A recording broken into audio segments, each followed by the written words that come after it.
We are completely shattered because last night in Washington, in the capital of the greatest city, the capital city of America, the most powerful nation on earth, two Israelis were gunned down in the Israeli embassy. An act of pure hatred, pure terror. This morning I spoke to my daughter who's in Jerusalem, and she was telling me a story. She told me she went for a walk today outside her seminary, and she had no phone, no watch, and suddenly a siren sounds because the Houthim in Yemen fired a missile. So she told me she went into a nearby staircase and just cowered there because there was no shelter. And she said, a few weeks ago she was thinking, what do I do if I'm in the middle of a walk and I have this happen to me? And she said it so like naturally, like this is her way of life. She's been in Israel close to a year, and this is like the norm. That's what's crazy and so dangerous, that it's the norm. But when it happens in Washington, the capital of the United States of America, with the best police force in the world, the best army, the most powerful nation on earth, it shocks us to the core. How can this happen? What is our response? What do we do? By divine providence, this week's parsha is Behar Bechukotai. Behar means the Jewish people received the Torah 3,337 years ago. We're about to celebrate the holiday of Shavuot, which is the marriage of God to the Jewish people. But why is the parsha called Behar, on the mountain? It should be called Sinai. Why call it the Behar, on the mountain? And the answer is because, and by the way, especially since it says that God, there were many mountains who wanted the privilege, the honor of God giving the Torah on them. And they said, look at us, we're taller. And God chose Har Sinai because this was a very low, low mountain. So why is it called Behar, which is a mountain who was one of the lowest mountains there? And the answer is a Jew has to be Behar. Behar means a mountain. A Jew has to have pride. We have to be proud to be Jewish. We have to display our Judaism proudly. Like I, for example, outside my house, one of my neighbors has a big sign, Free Palestine. But we walk outside the streets with our yarmulke, with our tzitzit, we put on tefillin, we keep Shabbat, we keep kosher, because the answer to terror has to be to display our Judaism even more proudly than before. And I want to show you Prime Minister Bibi Netanyahu's words on this. Take a look. Last night in Washington, something horrific happened. A brutal terrorist shot in cold blood a young, beautiful couple, Yaron Lishinsky and Sarah Milgram. Yaron had just bought an engagement ring for Sarah. He was planning to give it to her in Jerusalem next week. They were planning to start a new and happy life together. Well, that tragically did not happen. Yaron and Sarah weren't the victims of a random crime. The terrorist who cruelly gunned them down did so for one reason and one reason alone. He wanted to kill Jews. And as he was taken away, he chanted, "Free Palestine." This is exactly the same chant we heard on October 7th. On that day, thousands of terrorists stormed into Israel from Gaza.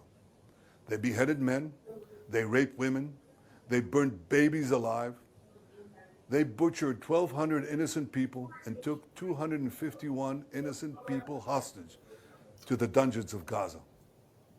A short time afterwards, Chancellor Scholz of Germany visited Israel.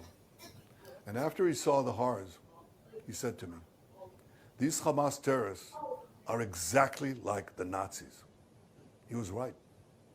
And if they could get away with it, these Hamas terrorists would have slaughtered every last Jew on earth. For these neo-Nazis, Free Palestine is just today's version of Heil Hitler. To establish a Palestinian state and reward these murderers with the ultimate prize. Well, for 18 years, we had a de facto Palestinian state. It's called Gaza. And what did we get? Peace? No. We got the most savage slaughter of Jews since the Holocaust. You won't be surprised to learn that Hamas thanked President Macron and Prime Ministers Starmer and Carney for demanding that Israel end its war in Gaza immediately.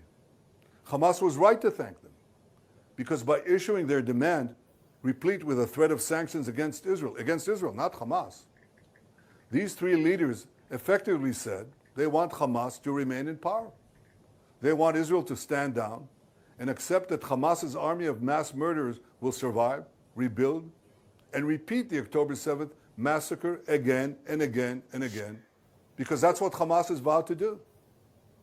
I say to President Macron, Prime Minister Carney, and Prime Minister Starmer, when mass murderers, rapists, baby killers, and kidnappers thank you, you're on the wrong side of justice.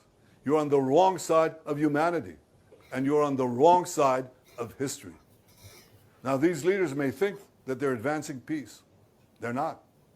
They're emboldening Hamas to continue fighting forever. And they give them hope to establish a second Palestinian state, from which Hamas will again seek to destroy the Jewish state. And mind you, it's not going to be a state free of Hamas. When you establish a Palestinian state, we've seen it. The radicals take over. Iran sends them in, and they take over. So don't give us this talk. It'll be a peaceful Palestinian state. It won't be. But the hypocrisy doesn't stop there. These and other leaders have bought into Hamas's propaganda that says Israel is starving Palestinian children. And not only is Hamas putting out this lie, a few days ago, a top UN official said that 14,000 Palestinian babies would die in 48 hours. You see, many international institutions are complicit in spreading this lie. The press repeats it, the mob believed it, and a young couple is then brutally gunned down in Washington. So here are the facts. Since October 7th, Israel has sent 92,000 aid trucks into Gaza. That's right, 92,000 aid trucks. That includes 1.8 million tons of aid. 1.8 million tons of aid. More than enough food to feed everyone in Gaza. Yet as we had let the aid come in, Hamas stole it. They took a huge chunk for themselves. The rest they sold at exorbitant prices to the Palestinian population. And then they used the money they stole to recruit new terrorists to continue their war against Israel. Our goal from the start was to get food to Palestinian civilians, not to Palestinian terrorists.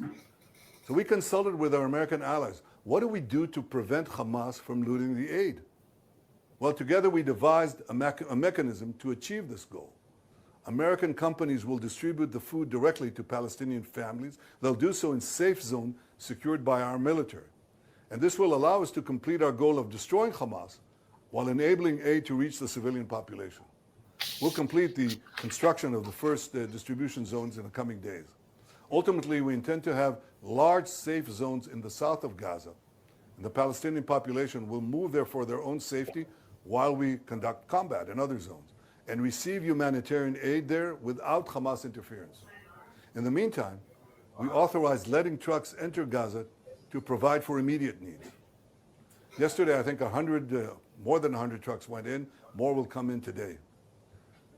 I tell you this, no army in the world has ever gone to such lengths to provide aid to the civilian population in the midst of intense combat. And Hamas, of course, opposes this. It shoots Palestinian civilians who want to leave for safe zones, and it shoots Palestinian civilians who want to prevent Hamas terrorists from looting the aid trucks intended for them. As for the hostages, we'll do every effort to secure them. I'm ready for a temporary ceasefire to get more out, but we demand, and you should demand, that all of our hostages be released, and released immediately. And so should every civilized country demand this. We're in an intense seven-front war that was launched against us by Iran and its proxies. Sometimes in war, accidents happen. One such incident happened the other day in Jenin, and thankfully no one was hurt. Our military has expressed its regret over the event because we don't target civilians or diplomats. We target terrorists. Exactly the opposite of Hamas. They target civilians, ours, and they hide behind civilians, theirs. They use them as human shields. That's a double war crime. But I don't hear that coming from any one of those countries that criticize Israel. For those who say that Israel stands alone, I say we're not alone. Justice stands with us. The truth stands with us. History stands with us. And so do countless people around the world who can tell the difference between right and wrong, between good and evil. I want to thank all of them. And I especially want to thank President Trump and the American people for their forthright stand with Israel and with the Jewish people. Together we stand, together we'll triumph, and we'll see the victory of civilization over barbarism. Thank you, Prime Minister Netanyahu. And the most important thing we have is God stands with us. God is our secret, almighty God, is our secret nuclear weapon, and he will never abandon us. Yes, it's difficult. Yes, it's challenging, but God will help us. Thank you.